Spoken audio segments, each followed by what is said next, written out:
We're giving away At the University of Nairobi, we talked to Itia Waris, who has investigated the effects of these often secret tax arrangements for years. Basically, these are zones where you will go, you will build your factory, and then for 10 years, maybe the government will not collect tax from you. These exist pretty much in every country in Africa right now as we speak.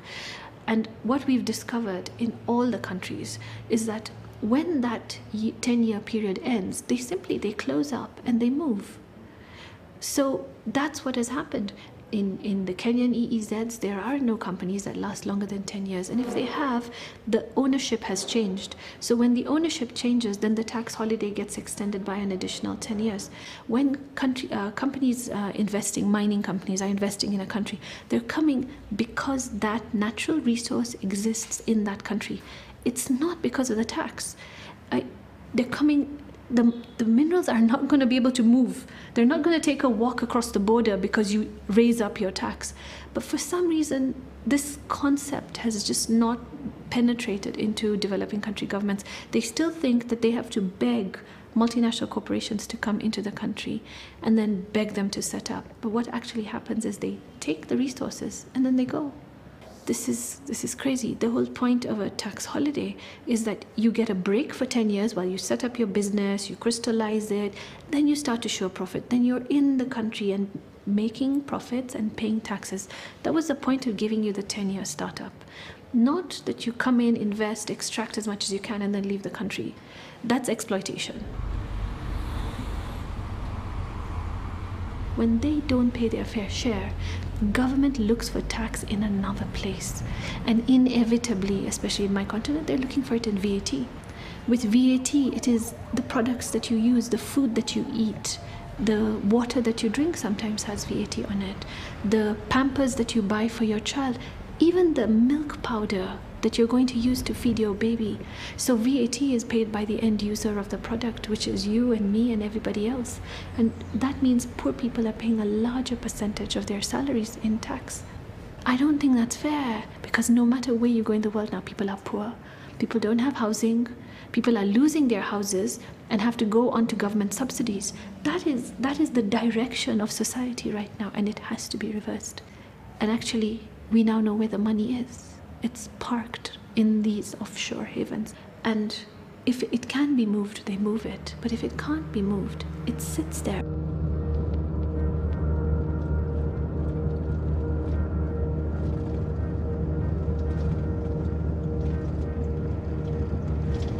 And is it difficult to find jobs here, you think? Due to restrictions on access to entry into the premises, there could be some barriers for the general public to get access into it.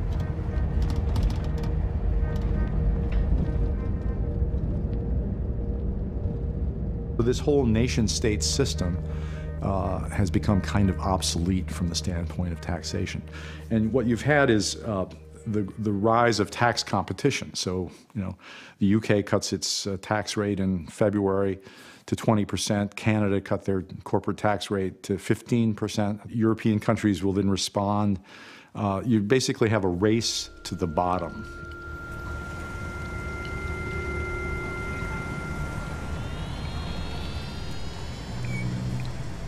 The tax competition has grown up, I think, as a response to this neoconservative argument that we will all be better off and grow faster with tax cuts. For the 30 years we've had this giant experiment of tax cuts. Well, what have we seen? We haven't seen faster growth. We haven't seen more responsible behavior from the banks. We've seen more money going out of the countries because it's very hard to compete with zero. And zero is what you get in a haven. It's not easy to measure what the actual benefits are for the tax haven itself. But for the multinational, everything revolves around reporting as little profit as possible. This can be done by transferring your software patents or intellectual property to a Dutch mailbox company. Then you arrange for your subsidiary abroad to pay royalties on it. This way, you reduce the profits of the parent company. And the surprising thing is, only a very small amount of those royalty flows are subject to taxes. How much? You make secret arrangements about that with the tax authorities. Apple does it, Pfizer does it, The construction even works for a nice cup of frappuccino. Wat bijvoorbeeld Starbucks doet, dat is het merk Starbucks. Maar iedere koffiesoort die ze hebben, bijvoorbeeld frappuccino of iedere soort, dat is ook weer wetten gedeponeerd. Die merken die hangen uiteindelijk onder Amerika, maar die zitten al met de sublicentie, zijn er ondergebracht in Nederland.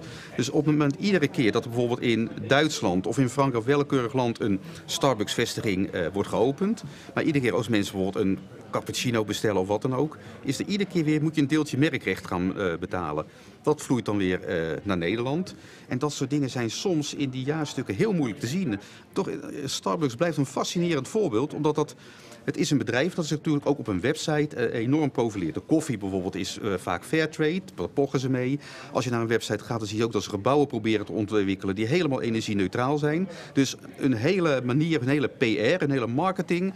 Dat is een bedrijf van, jong, wij zijn begaan met de mensheid, maatschappelijk verantwoord ondernemen. En dan komt zo'n bedrijf opeens fel in de publiciteit te liggen in Engeland, omdat ze blijkt dat ze nauwelijks belasting betalen.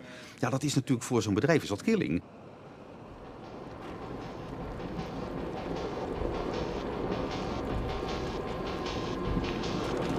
I don't want to withhold from you the images of an English parliamentary committee on their quest for lost corporate income tax. British corporate income tax, that is. A unique opportunity to hear what those responsible have to say. The purpose of our session this afternoon is to try and understand why you don't pay the corporation tax, really. That's the issue that we're focusing on this afternoon. So can I start with Starbucks, Mr. Alstead? My understanding is that you filed in Companies House losses for most of the years that you've been running coffee houses in the UK. Is that right? Yes, that's correct.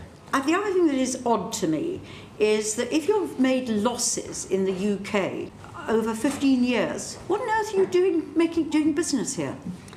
We know that we must be in the UK to be a successful global company. But you're losing money here. It just doesn't ring true, Mr. Alstead. No. That's what frustrates taxpayers in the UK. It doesn't ring true. You've got to give us a better explanation. Mr. Alstead, my heart's begun to bleed for you. I'm going to have to rush out down Victoria Street and have a double caramel macchiato because you're in such a bad way. I mean, for 14 years of trading in this country, and you've paid what?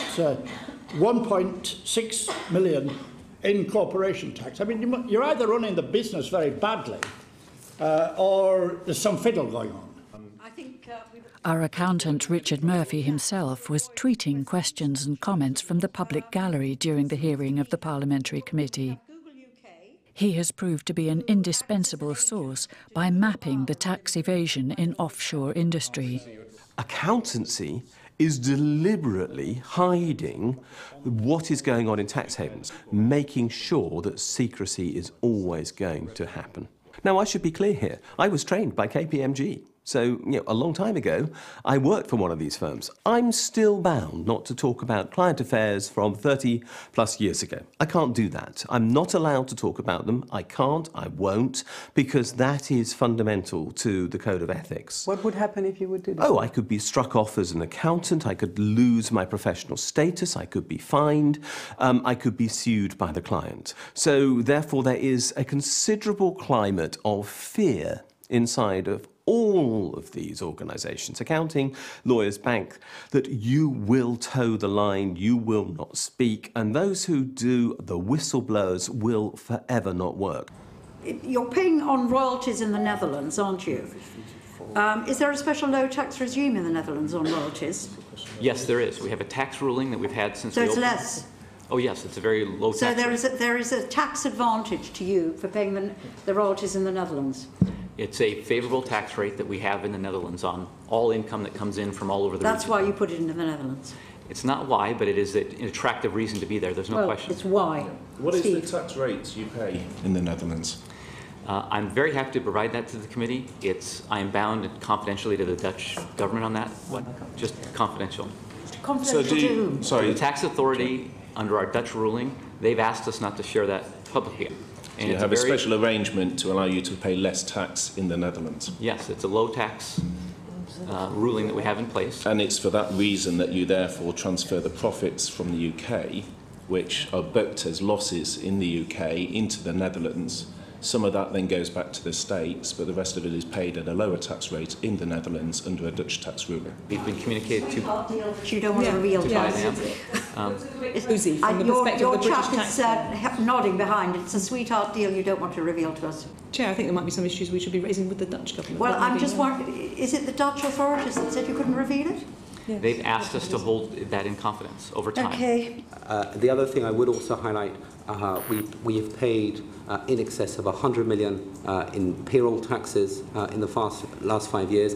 We've paid tens of millions in business rates in the past 5 years. And I've heard this argument before. Let me just kill this argument because it really makes me cross. On the one hand, so does every other business. So the community-based bookshop that you're putting out of business also pays business rates, also pays its PAYE. And the other thing is you depend on the services that come out of the tax you pay. So, you know, you depend on the ability of your of getting your goods around. So you've got to get the roads in place. You depend on all those things. And probably worst of all, both you and Mr. Alstead employ people on probably minimum wage if we're lucky. And then we, the taxpayer, pick up the tax credit bill for that too. So we're putting a lot of money back into the people you put, and you're not putting enough tax into our economy. That's what's riding us all.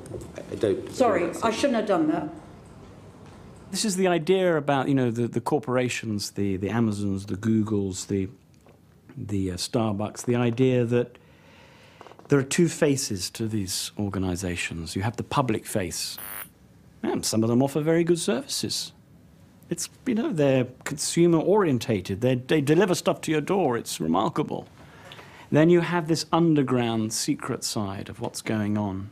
You're using a means of deception and trickery and disguise to get what you want, to be able to preserve your freedom of operation, as it were. Now, what is it that a criminal does? They do exactly this. It's exactly the same technique.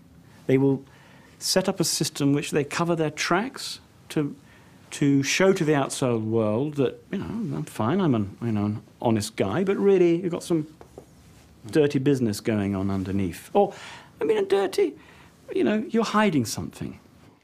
Some people who work there actually think they're doing the right thing. Some people believe that this is politically, ethically and morally acceptable. They think that they are part of an economic crusade for competition.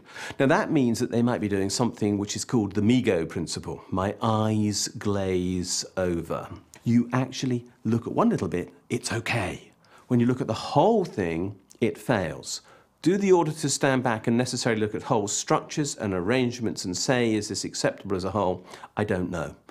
But I have to say, some of the evidence is that the structures that are in place look to be tax abusive, even if legal.